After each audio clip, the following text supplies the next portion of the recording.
허리야. 정미영 선생님이 깊은 한숨을 내쉬며 작은 오피스텔의 바닥에 무릎을 꿇고 앉았습니다. 서울 강남의 작은 오피스텔 안에서 허리를 붙잡고 헐떡이던 그녀는 휴대폰을 들어 병원에 전화를 걸려다 다시 내려놓았습니다. 이렇게 병원에 실려가면 남은 여생을 조금 더 연장하는 것밖에 더 없겠다 싶었습니다. 쾅쾅쾅. 통증이 조금 사그라들자 이번에는 밖에서 누군가 요란하게 현관문을 두드렸습니다. 고개를 들어보니 실내는 무척이나 어두웠습니다. 오피스텔이라 창이 작아 빛이 잘 들어오지 않아 몇 시쯤 되었는지 가늠하기 어려웠죠. 쾅쾅쾅, 딩동딩동. 계세요? 문 좀 열어보세요. 초인종도 누르고 소리를 치며 문을 두드려대는 통에 정 선생님은 무거운 몸을 이끌고 나갔습니다. 누구세요? 힘없이 문을 열자 관리사무소 직원이 문을 확 열어 젖혔습니다. 아, 계셨으면 빨리빨리 문을 열어야지. 한참 두드렸잖아요. 거칠게 말하는 직원이 이어 말했습니다. 지난달부터 관리비가 안 들어왔는데 혼자 사시니까 혹시 무슨 일 있나 해서 와봤어요. 아, 맞은편에 사는 박 씨 말이죠.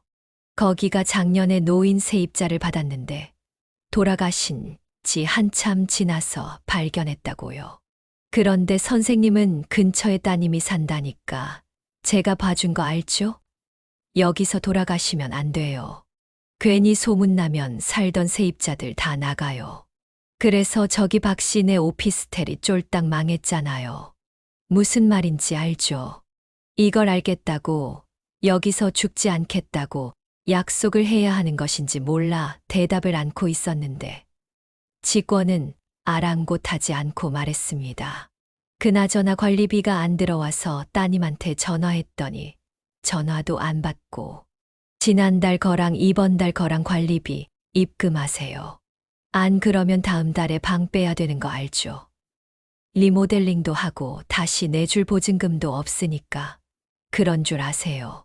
그러고는 계좌번호가 적힌 종이를 정 선생님의 손에 쥐어주고는 들어올 때처럼 나갈 때도 문을 함부로 열어 젖히며 쾅 소리와 함께 나가버렸습니다. 예전 같았으면 무례한 언사와 행동에 따끔하게 지적했을 정 선생님이었지만 그런 기운도 남아있지 않았습니다. 빛도 잘 들지 않는 좁은 방 안에서 병에 걸려 죽을 날만 기다리고 있는 신세에 화를 낸들, 붙잡아 따진들 무슨 소용이 있겠나 싶었습니다. 다음 달에 방을 빼야 한다니, 그래야 한다면 어쩔 수 없는 일이겠죠. 물론 그때까지 살아있다면 말입니다. 오늘 이야기의 주인공은 올해 65세 정미영 선생님입니다. 그리고 약속했던 관리비를 내지 않아 어머니를 쫓겨날 위기에 처하게 한 딸은 38세 서하은입니다. 딸의 부탁으로 평생을 지방 중소도시에서 살던 정 선생님은 멀쩡한 집까지 팔아버리고 딸이 사는 서울로 이사를 했습니다. 하지만 지금 정 선생님 곁에 남은 것은 아무것도 없었습니다. 집도 없고 돈도 없고 이제는 딸마저 없는 신세. 이 모든 것이 불과 1년 2년 사이에 바뀌어버린 처지였습니다. 남편이 떠나고 난 후부터였습니다. 중학교 영어 교사였던 정 선생님은 남편과 함께 지방 중소도시에서 살고 있었습니다. 딸이 하나 있었는데 정 선생님과 남편의 인생은 오로지 한 단어로만 설명할 수 있었습니다. 서하은, 딸의 이름 말이죠. 남들은 적금도 들고 연금도 들고 노후 준비를 할 때 남편과 정 선생님은 딸에게 모든 것을 쏟아부었습니다. 정 선생님에게 딸이 미래였고 딸이 자신의 노후였죠. 그래서 평생 교직에 몸담으며 딸을 뒷바라지했습니다.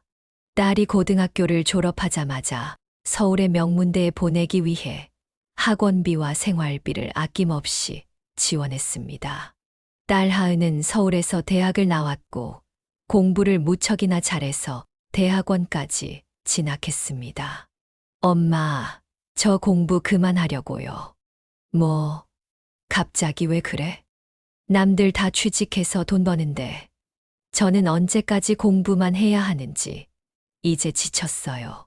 지금까지 했는데 조금만 더 해봐야지. 여태 공부한 게 아깝지 않니? 딸은 어느 날 박사 과정을 포기하겠다고 말했습니다. 그때가 딸 하은의 나이가 30을 막 넘겼을 때였습니다.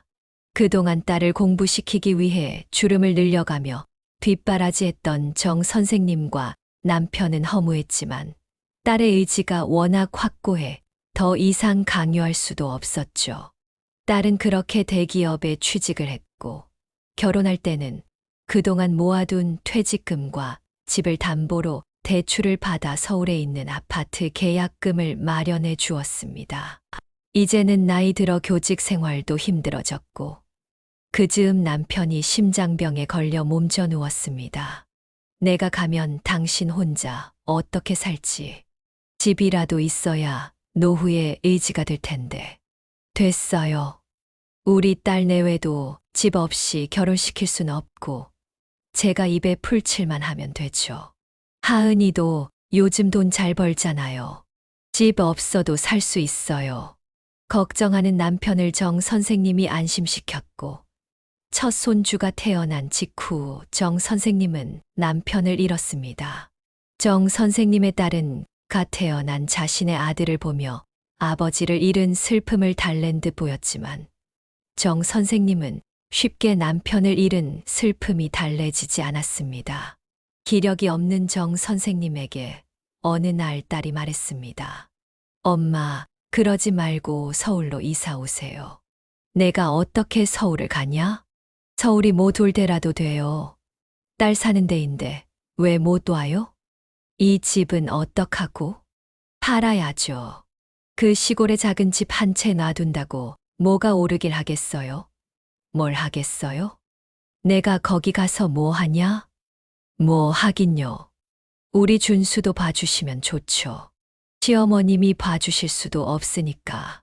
딸의 시어머니는 어릴 적 남편을 여의고 혼자 사위를 키웠기 때문에 바깥사돈밖에 없었습니다.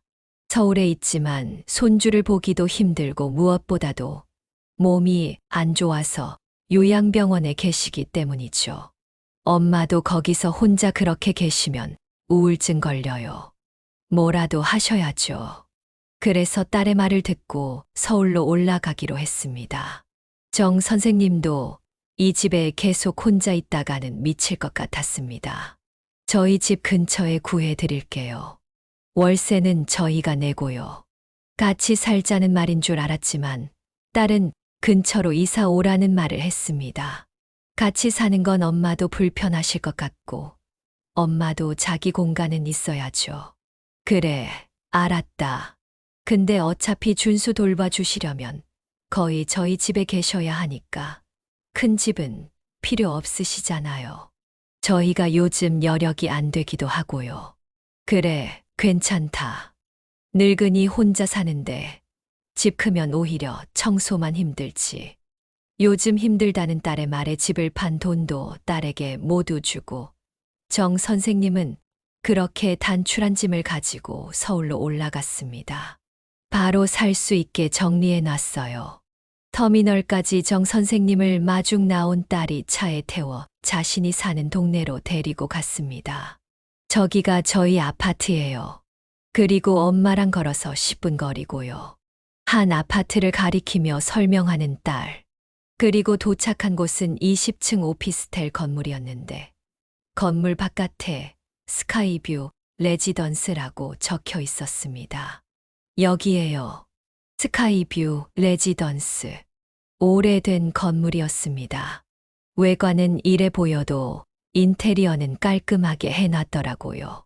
딸이 정 선생님의 짐을 들어주며 건물 안으로 따라 들어갔습니다. 그리고 딸은 1207호라고 적힌 문을 열쇠로 열었습니다. 그래도 혼자 사시기에 괜찮죠.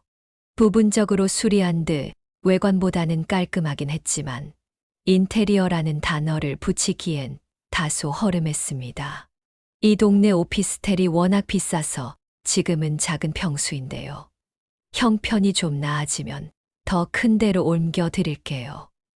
됐다. 여기면 됐어. 물론 정 선생님은 작고 낡은 오피스텔이 좋은 것은 아니었습니다. 하지만 딸의 말대로 손주를 돌보려면 대부분 딸 내외 집에 있을 텐데. 그리고 좋은 집에 살아봤자 뭐 하나 싶었기에 크게 신경 쓰지 않았습니다. 딸이 가고 정 선생님은 방을 둘러보았습니다. 한쪽 벽에는 창이 하나 있었는데 창은 컸지만 바로 앞에 다른 건물이 있어 답답했습니다. 창가에 바싹 다가서서 밖을 보자 저 멀리 딸의 아파트가 보이는 듯도 했습니다. 그리고 얼마 뒤에 사위는 다시 회사에 복귀했고 딸도 출산 휴가를 마치고 복직했습니다. 정 선생님은 매일 아침 일찍 딸의 집으로 가서 손주를 봐주었습니다. 저희 출근할게요. 잘 부탁드려요. 딸 내외가 7시에 집을 나서는데 정 선생님은 그 전에 딸의 집으로 가야 했습니다. 이때부터 정 선생님의 전쟁 같은 하루가 시작됩니다. 60대 중반에 갓난 손주를 돌보는 일은 절대 쉽지 않았습니다. 이 일을 계속할 수 있을까 싶기도 했죠. 허리, 손목, 무릎은 떨어져 나갈 것 같았고 잠시도 편히 앉아 쉬질 못했습니다. 아이 키운 지가 벌써 30년이 넘은지라 자신이 요령이 없는 것인지 딸 하은이가 아기 때도 이렇게 키웠었나 싶었습니다. 그리고 손주를 봐주기 위해서 가는 것이었지만 그렇다고 정말 아이만 볼 수는 없었습니다. 맞벌이를 하는 딸 내외는 집을 깔끔하게 해놓고 사는 것이 힘들어 보였습니다. 그래서 이것저것 널려있는 살림도 매일 조금씩 해놓다 보니 하루가 힘들었습니다. 처음엔 부담스러워하던 사위도 나중엔 오히려 좋아했습니다. 어머님, 이건 꼭 손빨래 해주셔야 해요. 세탁기 돌리면 줄어들어요.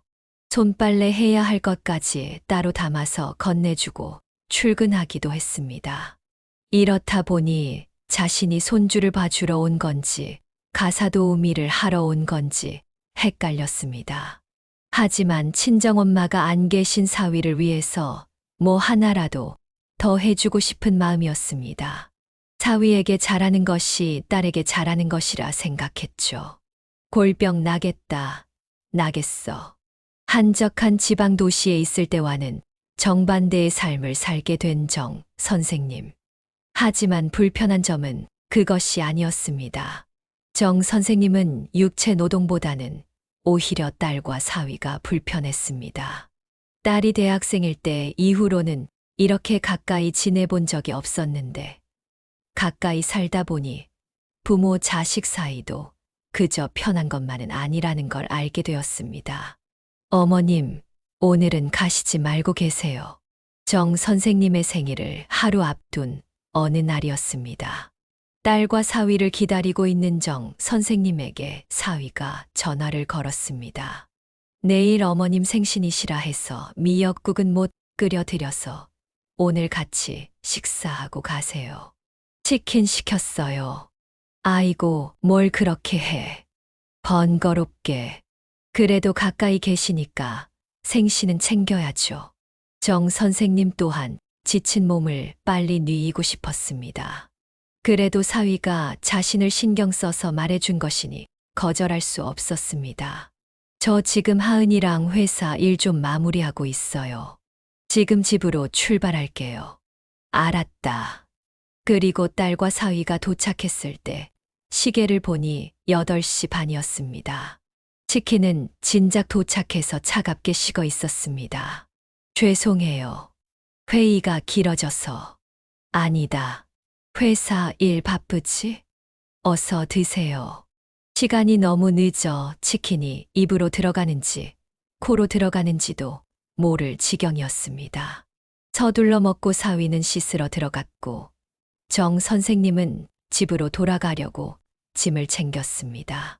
이제 간다고 인사를 하려는데 안방에서 딸과 사위가 하는 소리가 들렸습니다. 피곤한데 왜 굳이 이 밤에 생신을 챙기래? 내가 뭐 당신한테 생신상을 차리라고 한 것도 아니고 옆에 사시는데 저녁 한 끼도 같이 안 먹어? 언제부터 내가 장모님 생일을 챙겼다고 그래? 그래도 어머님 생신도 안 챙기면 어머님이 나를 뭐라고 생각하시겠어요? 해야 한다면 해야지. 근데 피곤해 죽겠다. 금방 먹었잖아. 근데 치킨이 뭐야? 치킨이? 대충 먹으면 되지. 저녁 생각도 없는데. 아무튼 다음부터는 그냥 용돈이나 드려. 남인 사위도 저렇게 말하는데 핏줄인 딸이 엄마를 저렇게 귀찮아하는 게 창피하고 서러웠습니다. 더 듣지 못하고 정 선생님이 말했습니다. 난 가볼게. 그러자 딸과 사위가 놀라 문 밖으로 나왔습니다. 그리고 앞으로는 생일 같은 거 안 챙겨도 된다. 나도 오늘은 집에서 쉬고 싶었어. 괜히 하지 않아도 될 말을 하고는 나왔습니다. 어떻게든 기분이 상했다는 것을 표현하고 싶었던 모양이었습니다. 집에 도착하자 딸에게 전화가 왔습니다. 엄마, 오늘 회사 일도 많고 그래서 너무 피곤해서 그랬어요. 아니다. 앞으로는 정말로 이런 거 챙길 필요 없다. 그러자 옆에 있었는지 사위가 딸의 휴대폰을 뺏어들고는 정 선생님에게 말했습니다. 어머님, 다른 뜻이 있었던 게 아니라요. 저희가 좀 개인주의예요. 그래서 그런 거 챙기는 거 잘 못하고 솔직한 편이에요. 그러니까 오늘처럼 서운한 일 있으셔도 좀 이해해 주세요. 요즘 사위들은 다들 이렇게 당돌한가요? 똑같은 사람끼리 잘 만난 것 같았습니다. 정 선생님은 그 옛날 시어머니한테 싫은 소리 한마디 못하고 내만 하던 시절을 떠올렸습니다.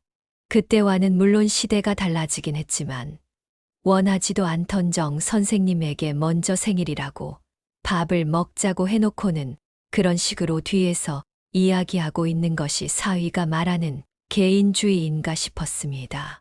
그러더니 정 선생님이 미처 대답하기도 전에 다시 딸을 바꿨습니다. 어머니가 이해해 주세요. 나쁜 뜻은 전혀 없으니까요. 전화를 끊고도 한참 기분이 좋지 않았습니다. 그날 이후로는 딸 내외와 함께 식사하는 건 웬만하면 피하고 싶어졌습니다. 몇 달 지난 어느 날, 정 선생님은 아침부터 손이 떨리고 몸에 힘이 빠져서 이부자리에서 일어나는 것이 힘들었습니다. 나이를 먹어 그런지 요즘 몸이 자꾸 굳어지는 느낌이 들었고, 오늘은 특히나 힘들었죠. 차라리 직장에 다니는 것이었다면 하루 쉬었겠지만, 정 선생님이 조금 아프다고 쉬면 딸이나 사위가 직장에 가질 못했기 때문에 어쩔 수 없이 몸을 일으켰습니다. 약속된 시간이 되기 30분 전, 정 선생님은 몸이 너무 떨려 도저히 딸 내외 집에 갈 수 없었습니다. 하은아, 오늘 내가 병원을 좀 들려야 할 것 같아. 그럼 준수는요? 금방 갔다 올 테니까 회사에 좀 말하고 늦게 가면 안 될까? 지금 출발해야 하는데 어떻게 당일에 그렇게 갑자기? 내가 웬만하면 가려고 했는데 지금 병원도 안 열었을 텐데 9시까지 기다렸다가 병원 갔다 오시려면 한참 걸릴 거 아니에요. 그럼 응급실에라도 후딱 다녀올게. 됐어요. 무슨 응급실까지 가세요. 그냥 병원 문 열면 다녀오세요. 딸이 못마땅한 듯 대답하며 전화를 끊었습니다. 병원에 간 정 선생님은 이런저런 검사를 했고 약을 처방받아 서둘러 딸 내외 집으로 갔습니다. 미안하다. 아침에 몸이 너무 안 좋아서. 아기 받으세요. 저 지금 나가요. 알았다. 미안하다. 얼른 가봐. 딸이 출근을 했고 정 선생님은 아기를 안고 한숨 돌렸습니다. 오후에 출근해야 한다는 딸이 늦을까 하고 서둘러 오는 바람에 정 선생님은 땀범벅이 되었습니다. 병원에서도 큰 이상은 없어 보였는데 그래도 아프면 신경과 검사를 받아보아야 한다는 대답을 들었습니다. 그런데 일주일 정도가 흘렀을 때 정 선생님은 아기를 보다가 또 몸에 힘이 빠지는 것을 느꼈습니다. 딸과 사위가 다 출근한 오전 시간이었습니다. 그런데 신경과 검사를 하기로 한 날은 내일이라 딸이 늦게 출근을 하기로 했는데 오늘까지 갑자기 조퇴를 시킬 순 없었습니다. 점심시간쯤 돼서 증상이 심해지자 정 선생님이 딸에게 전화를 걸었습니다. 하은아, 엄마 몸이 너무 안 좋아서 그러는데 잠깐 병원 좀 다녀와야 할 것 같아. 또요. 그럼 지금 제가 가야 해요? 내가 오기 전에. 그러면 윤지 있지. 윤지가 이 근처 사는데 잠깐 좀 봐달라 그럴까. 괜찮아요? 윤지는 정 선생님의 여동생입니다. 젊었을 땐 같은 동네에 살아서 가깝게 지냈는데 윤지가 상경을 하며 자연스레 멀어졌다가 남편이 죽고 다시 자주 연락하기 시작했습니다. 딸과 가까운 사이는 아니었죠.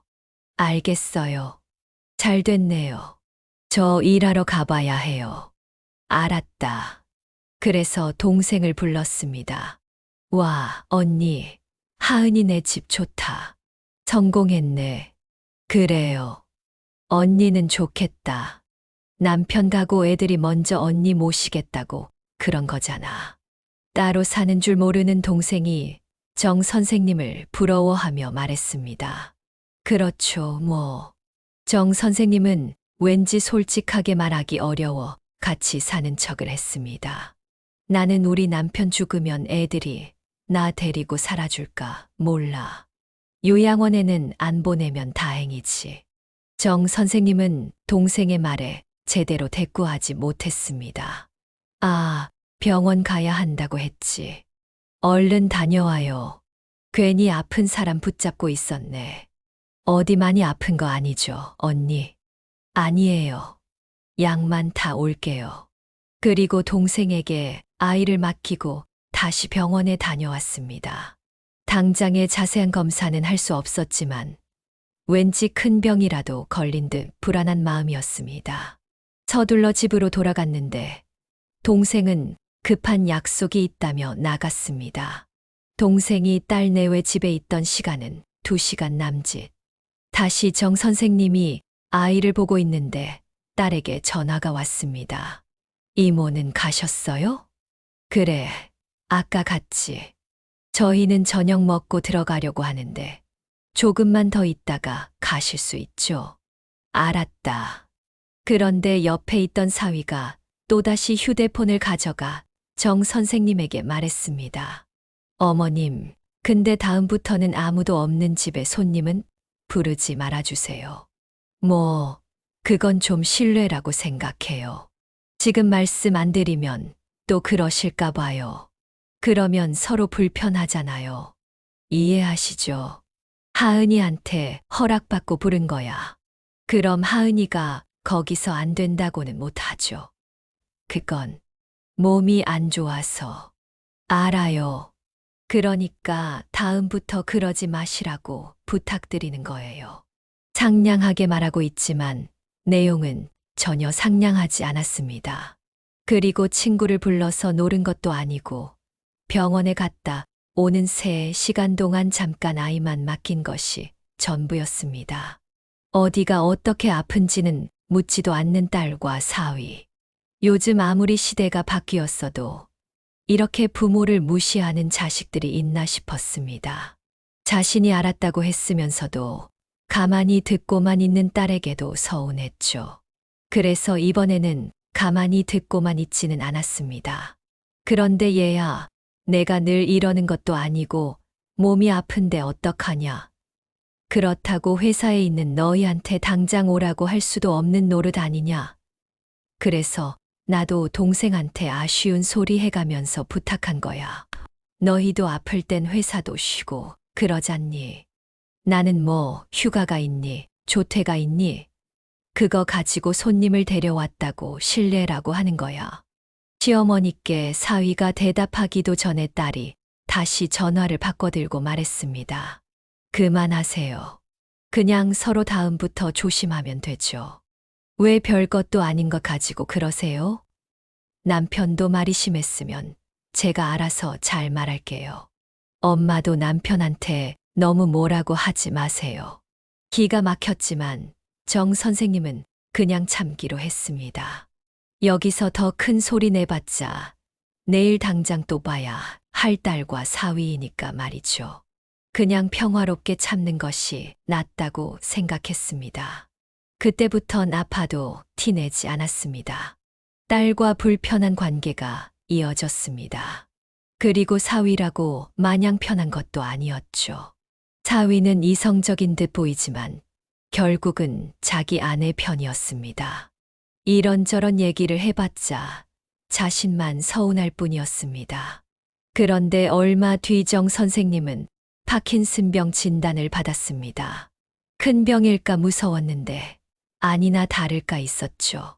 정 선생님은 그 충격에 무언가 홀린 듯 했습니다.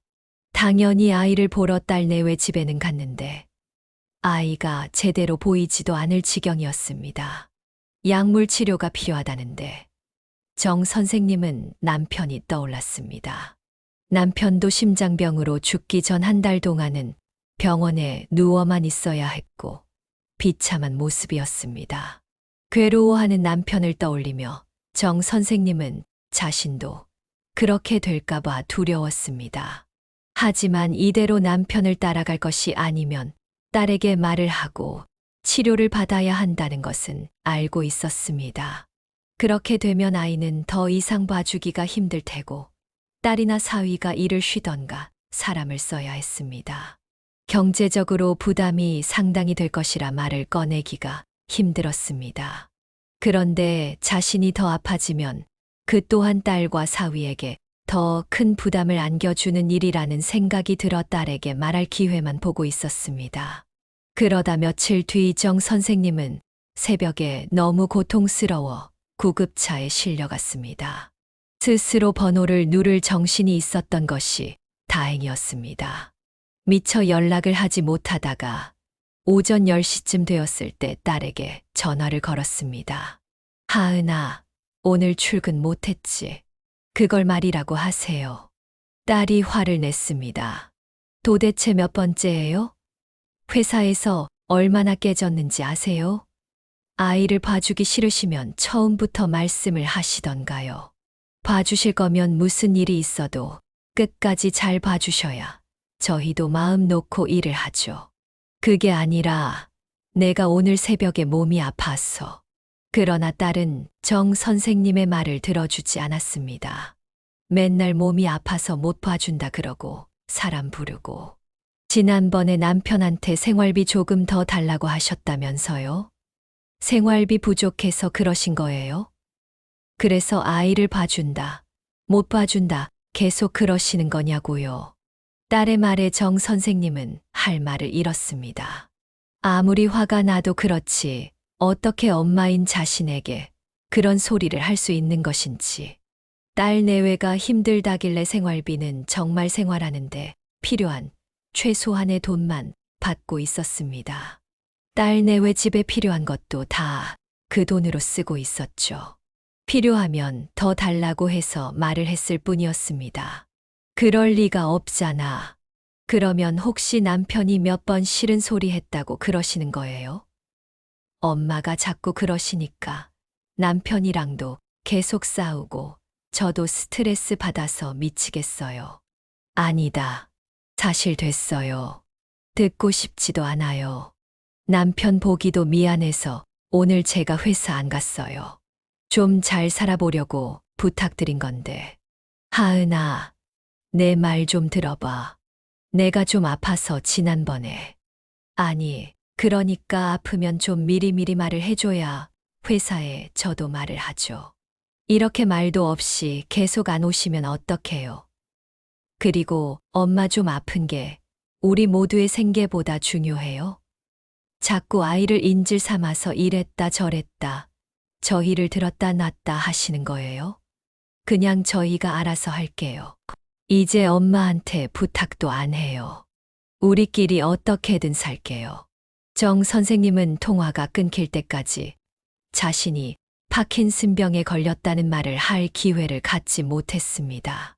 그런데 설령 병명을 몰랐어도 엄마가 아이를 못 봐줄 정도로 아프다는데 어떻게 어디가 아픈지 한 번도 물은 적이 없는지, 그리고 병원에서 검사했다는 사실을 알고도 결과가 어땠는지 궁금해하지도 않는지.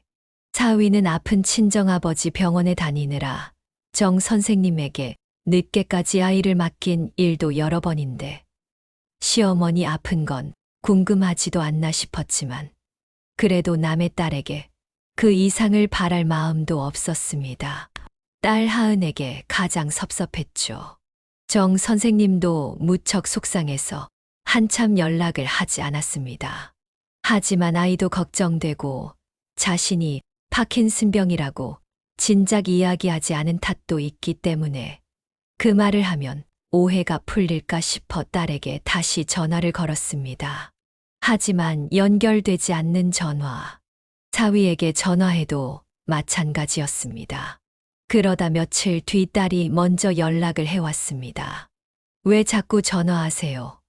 저희 어떻게 힘들게 살고 있나 궁금해서 전화하셨어요. 그게 아니라 너희가 오해하고 있어서 그랬어. 아이를 봐주기 싫어서가 아니라 정말 아파서 그랬어. 어디가 아프시길래 손자까지 내팽개치세요. 그제서야 어디가 아픈지 처음으로 묻는 딸. 파킨슨병이란다. 그러자 말이 없는 딸. 왜? 파킨슨병이라 그래서 말하기가 어려웠어. 엄마도 받아들일 시간이 좀 필요했고 치료를 하게 되면 아이를 못 봐주니까 최대한 오래 봐주고 싶기도 했고. 딸은 한참 조용하더니 대답했습니다. 그럼 진작 말씀을 하셨어야죠. 대비를 해야 계획을 세우죠. 무턱대고 자꾸 못 봐주신다고 하니까 그동안 그것 때문에 남편이랑 얼마나 싸웠는데요. 회사에서도 욕 많이 먹고 그랬겠다. 미안하다. 내가 생각이 짧았어. 정 선생님도 다 말하지 못한 서운한 일들도 많았지만 큰 병까지 걸린 마당에 그런 시시콜콜한 것들은 잊기로 했습니다. 그러기엔 자신에게 남은 시간이 그리 길지 않아 보였으니 말이죠. 사실 연락하지 않는 동안 우울함에 이렇게 치료받아서 살아가면 뭐하나 싶었습니다. 오히려 딸과 화해를 하게 되어 치료를 받을 결심이 섰습니다. 자신까지 죽으면 딸은 순식간에 부모를 잃게 되니까 말이죠.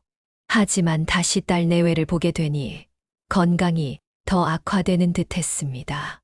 어머님, 저 병원 좀 다녀와야 해서요. 아이 좀 봐주세요. 사위는 아이를 돌보기 위해 재택근무를 했는데 친정아버지의 상태가 좋지 않아 자꾸 아이를 맡기고 장인의 병원을 갔습니다. 정 선생님도 약물 치료로 몸 상태가 말이 아니었는데도 또다시 손자를 돌봐야만 했죠. 조금 쉬면서 요양을 해야 병이 나을 법인데 그래서 차라리 지방으로 다시 내려가고 싶기도 했습니다. 그런 나날이 계속되자 정 선생님은 딸에게 전화해 말했습니다. 하은아, 엄마 좀 다시 내려가서 쉬어야 할 것 같아. 그럼 저희는 어떻게 해요? 남편이 있잖아요. 남편이 장인 병원도 다니면서 어떻게 혼자 왔다 갔다 아이까지 돌봐요. 조금만 여기 계시면 안 돼요. 장인어른 돌아가시면. 아니, 내 아이가 어린이집이라도 들어가면 그때 내려가시면 되잖아요. 나도 좀 지친다. 아이 봐주러 여기 이사까지 오셨잖아요. 그땐 내가 아플 줄 몰랐잖아. 저도 지쳐요. 정 선생님은 서러움이 복받쳐 올랐습니다. 어쩌면 너는 너희만 생각하냐? 나는 그동안 너희 뒷바라지하느라 내 인생이 뭐가 남았겠어. 엄마를 피 한 방울까지 쥐어짜야 직성이 풀리겠네. 저도 엄마 건강 걱정돼요. 근데 상황이 그렇잖아요. 적어도 아이 어린이집 갈 때까지 몇 달만이라도 더 봐주실 수 있는 거 아니에요. 정 선생님은 더는 대답하지 못했고 전화를 끊고 그때서야 깨달았습니다. 딸은 나에게 있어 미래이자 노후였지만 딸에게 나는 자신이 목표를 이루기 위한 그저 도구였구나. 정 선생님의 희생을 당연히 여기는 딸에게 정 선생님도 희망을 버렸습니다. 정 선생님도 그 뒤론 더 이상 딸에게 연락하지 않기로 했습니다. 이렇게 딸을 붙잡아서 뭐 하나 싶었습니다. 정 선생님이 감기라도 걸린 줄 아는 것인지, 정 선생님이 아픈 것은 눈곱만큼도 생각하지 않고 자기 힘든 거, 사위 힘든 거, 처가 힘든 거, 그게 우선인 딸이었습니다. 30년간 딸만 뒷바라지하느라 정 선생님의 인생은 없었는데 죽을 때가 다 돼서 남은 건 병마와 홀로 싸워야 하는 현실이었습니다. 그것도 작은 오피스텔에서 말이죠. 살아갈 의지도 꺼져갔습니다. 이렇게 살아서 뭐 하나 싶었습니다. 그래서 정 선생님은 병원도 가지 않고 집에만 틀어박혀 있었습니다. 그렇게 우울한 생활을 하다가 문을 쾅쾅쾅 두드리는 소리에 나가 관리사무소 직원과 대화를 나눴던 정 선생님은 계좌번호가 적힌 종이를 보고는 그대로 바닥에 버렸습니다. 곧 죽을 자신이 쫓겨날 걱정을 할 이유가 없었습니다. 이제 딸은 자신이 아픈지 안 아픈지도 상관이 없는 것 같았습니다.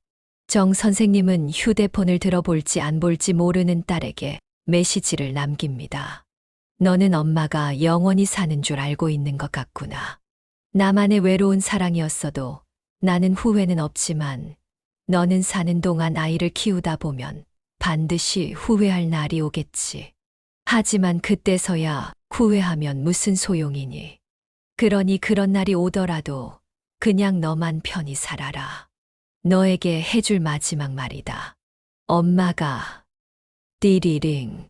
답장이 오는 듯 휴대폰이 울렸지만 정 선생님은 휴대폰을 엎어놓고 다시는 보지 않았습니다. 다시는 말이죠. 정 선생님은 휴대폰을 엎어놓고 창가로 걸어갔습니다. 창문 너머로 보이는 딸의 아파트가 멀게만 느껴졌습니다. 그리고 그 사이에 놓인 거리만큼이나 딸과의 마음의 거리도 멀어진 것 같았습니다. 이제 정말 끝인가? 정 선생님은 창문을 열고 바깥 공기를 들이마셨습니다. 초여름의 공기가 얼굴을 스쳤습니다. 창문 밖으로 보이는 거리는 활기찼지만 정 선생님의 마음은 그 어느 때보다 공허했습니다. 다시 휴대폰이 울렸습니다. 정 선생님은 무시했습니다. 그리고 또 울렸습니다. 그러더니 이번에는 현관문을 두드리는 소리가 들렸습니다. 쾅쾅쾅. 엄마, 문 좀 열어봐요. 딸의 목소리였습니다. 정 선생님은 움직이지 않았습니다. 다시 한번 문을 두드리는 소리. 엄마, 제발 문 좀 열어봐요. 무슨 일 있는 거예요? 정 선생님은 천천히 문으로 걸어갔습니다. 문을 열자 딸 하은이 서 있었습니다. 얼굴이 상기되어 있었고 눈에는 눈물이 고여 있었습니다. 엄마, 무슨 말씀을 그렇게 하세요? 무슨 일 있어요? 왜 그런 메시지를 보내세요? 정 선생님은 말없이 딸을 바라보았습니다. 하은은 엄마의 냉담한 표정에 당황한 듯 했습니다. 엄마, 제발 말 좀 해봐요. 무슨 일 있는 거예요? 이제 와서 뭐가 궁금하니? 엄마가 죽을 것 같아서 그래? 아니면 내가 죽으면 아이 봐줄 사람이 없어서 그래? 하은은 눈물을 흘리며 말했습니다. 그런 게 아니에요. 엄마가 갑자기 그런 메시지를 보내니까 무서워서 그랬어요. 무서워? 내가 병원에 실려갔을 때는 무섭지 않았니? 내가 파킨슨병이라고 했을 때는 무섭지 않았고. 하은은 말을 잇지 못했습니다. 정 선생님은 한숨을 내쉬며 말했습니다. 들어와라. 하은이 들어오자 정 선생님은 소파에 앉았습니다. 하은도 맞은편에 앉았습니다. 엄마, 제가 많이 부족했어요. 제가 너무 바빠서. 아니, 그건 핑계고. 제가 너무 이기적이었어요. 정 선생님은 말없이 딸을 바라보았습니다. 엄마가 아프신데도 계속 부탁만 드리고. 제가 잘못했어요. 너는 내가 아픈 게 아니라 내 아이를 못 봐주는 게 문제였잖아. 하은은 고개를 숙였습니다. 맞아요. 저는 엄마가 아픈 것보다 제 일이 더 중요했어요. 그게 얼마나 이기적인지 몰랐어요. 정 선생님은 딸의 진심, 어린 사과에도 쉽게 마음이 풀리지 않았습니다. 너무 많은 상처를 받았기 때문이었습니다. 엄마, 제가 잘못했어요. 정말 미안해요. 엄마가 얼마나 힘드셨을지 제가 너무 몰랐어요. 정 선생님은 천천히 말했습니다. 너는 나를 이용만 했어. 내가 필요할 때만 찾고 쓸모 없으면 버리는. 그게 얼마나 서러운지 알기나 하니? 하은은 고개를 들지 못했습니다. 나는 너를 위해 모든 걸 바쳤는데 너는 나에게 뭘 해줬니? 하은이 흐느끼며 말했습니다.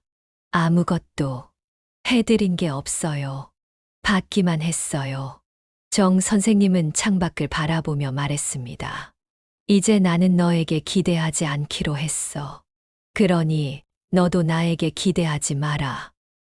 엄마, 내가 아파서 죽을지도 모르는데 너는 아이 돌봄 걱정만 했어. 그게 얼마나 서러운지 알아? 하은은 울음을 참지 못하고 엄마 앞에 무릎을 꿇었습니다. 엄마, 정말 미안해요. 제가 너무 이기적이었어요. 엄마가 아프신데도 저는 제 일만 생각했어요. 정 선생님은 딸의 머리를 쓰다듬었습니다. 그리고 오랜만에 딸을 안아주었습니다. 나도 미안하다. 내가 너무 많이 바랐나 보다. 하은은 엄마의 품에 안겨 울었습니다. 이제부터는 제가 엄마를 돌볼게요. 제가 엄마 병원도 모시고 다니고 치료도 잘 받으실 수 있게 도와드릴게요. 정 선생님은 딸의 말을 믿고 싶었지만 한편으로는 의심도 되었습니다. 하지만 이제 와서 딸을 미워한다고 해서 달라질 것도 없었습니다. 엄마, 우리 집으로 이사 오세요. 같이 살아요. 정 선생님은 놀랐습니다. 같이 살자고? 네. 제가 엄마 모시고 싶어요. 아파트 방이 3개니까 엄마 방도 따로 있어요. 그리고 제가 재택근무로 바꿨어요. 아이도 어린이집에 보내기로 했고요. 정 선생님은 의아했습니다. 갑자기 왜? 하은은 고개를 숙였습니다. 엄마 메시지 받고 제가 얼마나 이기적이었는지 깨달았어요. 그리고 남편과도 많이 얘기했어요. 남편도 자기가 잘못했다고 어머님께 죄송하다고 했어요. 정 선생님은 반신반의했습니다. 너희가 진심으로 그러는 거니? 네, 엄마. 진심이에요. 제가 이제 엄마를 잘 모실게요. 정 선생님은 딸의 말을 곰곰이 생각했습니다. 그동안의 상처가 하루아침에 치유될 수는 없었지만 딸의 진심 어린 사과와 변화의 모습에 조금은 마음이 움직였습니다. 한번 생각해 볼게. 하은은 고개를 끄덕였습니다. 네, 엄마. 천천히 생각해 보세요. 그리고 오늘부터 제가 엄마 병원 모시고 다닐게요. 치료 잘 받으셔야 해요. 정 선생님은 딸의 손을 잡았습니다. 고맙다. 그로부터 일주일 후, 정 선생님은 딸의 집으로 이사했습니다. 작은 오피스텔에서의 생활을 정리하고 딸 내외가 마련해 준 방으로 들어갔습니다. 엄마, 이 방이 엄마 방이에요. 화장실도 따로 있고 창문도 커서 햇빛도 잘 들어와요. 정 선생님은 방을 둘러보았습니다. 깔끔하게 정리된 방이었고 창문 너머로는 공원이 보였습니다. 고맙다.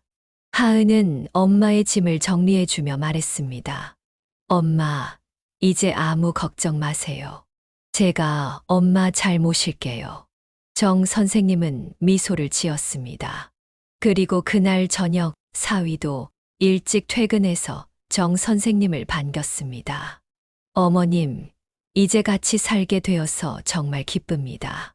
그동안 제가 많이 부족했는데 앞으로는 잘 모시겠습니다. 정 선생님은 사위의 진심 어린 사과에 고개를 끄덕였습니다. 고맙다. 그리고 손주 준수가 할머니에게 달려와 안겼습니다. 할머니, 이제 우리 집에서 같이 살아요? 정 선생님은 손주를 꼭 안아주었습니다. 그래, 이제 할머니가 여기서 같이 살 거야. 준수는 기뻐하며 할머니의 품에 안겼습니다. 그날 밤, 정 선생님은 오랜만에 편안한 마음으로 잠을 청했습니다. 그리고 다음 날부터 딸은 약속대로 정 선생님을 병원에 모시고 다녔습니다. 파킨슨병 치료를 위한 약물 복용과 물리치료를 받으며 정 선생님의 상태는 조금씩 나아졌습니다. 하은은 재택근무를 하면서 틈틈이 엄마를 챙겼고 사위도 퇴근 후에는 정 선생님과 이야기를 나누며 시간을 보냈습니다. 준수는 어린이집에 다니기 시작했지만 할머니와 함께 사는 것이 너무 좋아 매일 어린이집에서 돌아오면 할머니에게 달려갔습니다. 할머니, 오늘 어린이집에서 그림 그렸어요. 정 선생님은 손주의 그림을 보며 미소를 지었습니다. 우리 준수가 그림을 정말 잘 그리는구나. 시간이 흐르면서 정 선생님의 건강도 조금씩 나아졌고 가족들과의 관계도 회복되었습니다. 물론 가끔은 예전의 상처가 떠올라 마음이 아플 때도 있었지만 딸과 사위가 진심으로 변화하는 모습을 보며 조금씩 마음을 열어갔습니다. 어느 날 하은이 정 선생님에게 말했습니다.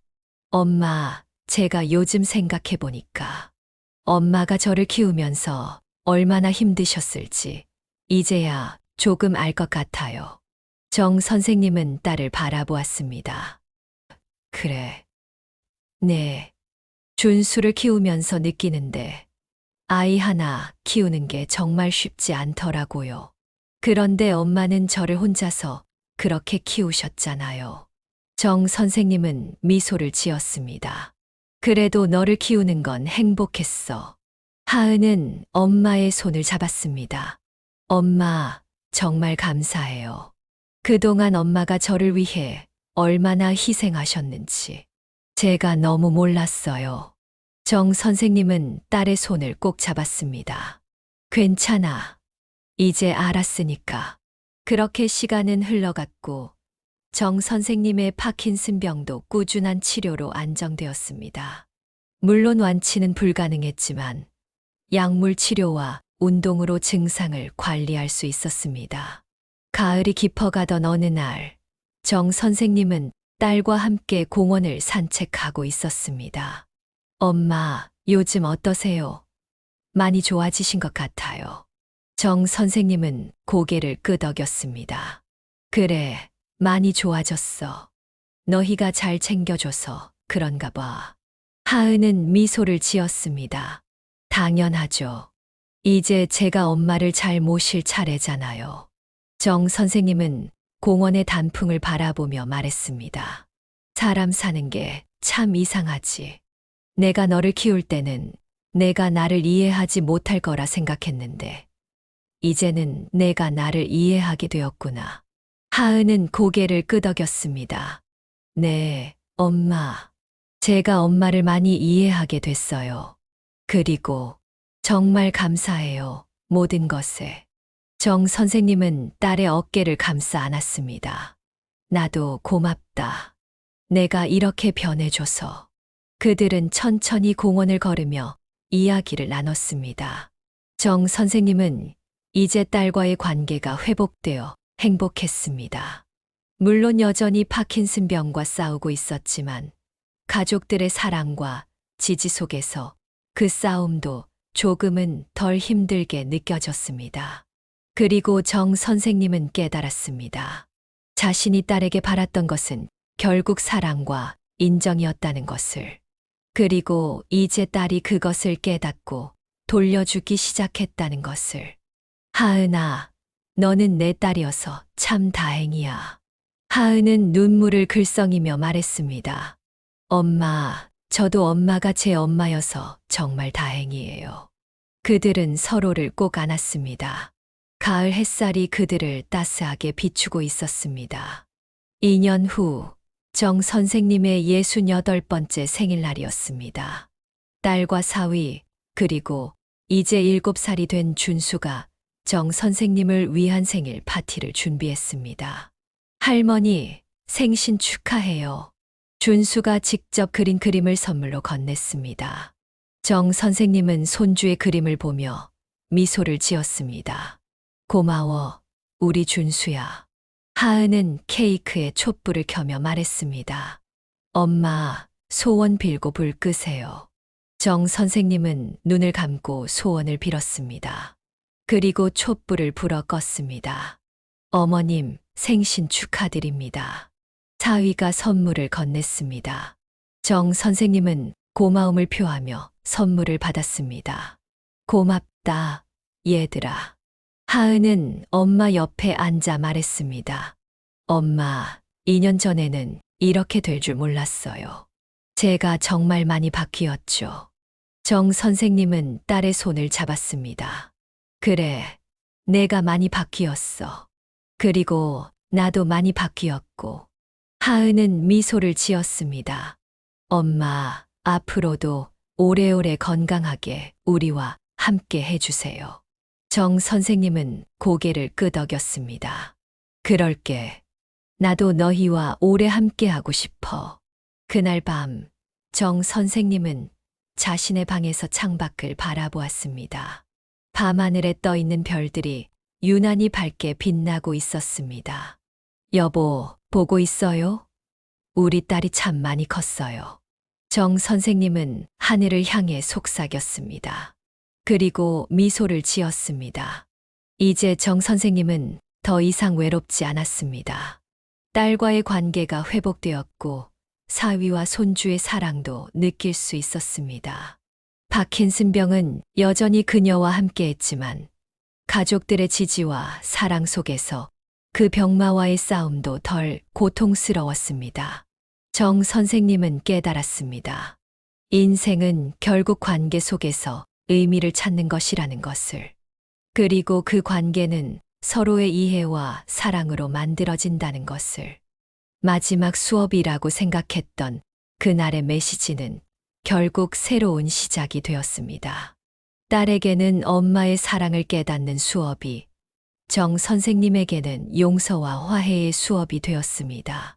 그리고 이제 그들은 함께 새로운 수업을 배우고 있었습니다. 서로를 이해하고 사랑하고 존중하는 법을. 정 선생님은 침대에 누워 눈을 감았습니다. 오늘은 참 행복한 하루였습니다. 그리고 내일도, 모레도, 그 이후로도 행복한 날들이 이어질 것이라는 희망을 가슴에 품은 채로. 감사합니다. 정 선생님은 작은 목소리로 말했습니다. 그리고 평온한 마음으로 잠에 들었습니다. 더 많은 지혜로운 이야기를 함께 나누고 싶으시다면 좋아요 버튼을 눌러주세요. 영상이 도움이 되셨다면 좋아요는 큰 힘이 됩니다. 구독 버튼을 눌러주세요. 종 모양 알람 버튼을 눌러 전체 알림부로 설정해 주세요. 새로운 영상이 올라올 때마다 가장 먼저 만나보실 수 있습니다. 댓글로 여러분의 생각을 나눠주세요. 다음에 다루었으면 하는 주제나 고민이 있다면 댓글로 남겨주세요. 여러분의 의견이 다음 영상의 소중한 밑거름이 됩니다. 앞으로도 삶에 도움이 되는 의미 있는 이야기로 찾아뵙겠습니다. 함께 해주셔서 감사합니다. 다음 영상에서 만나요.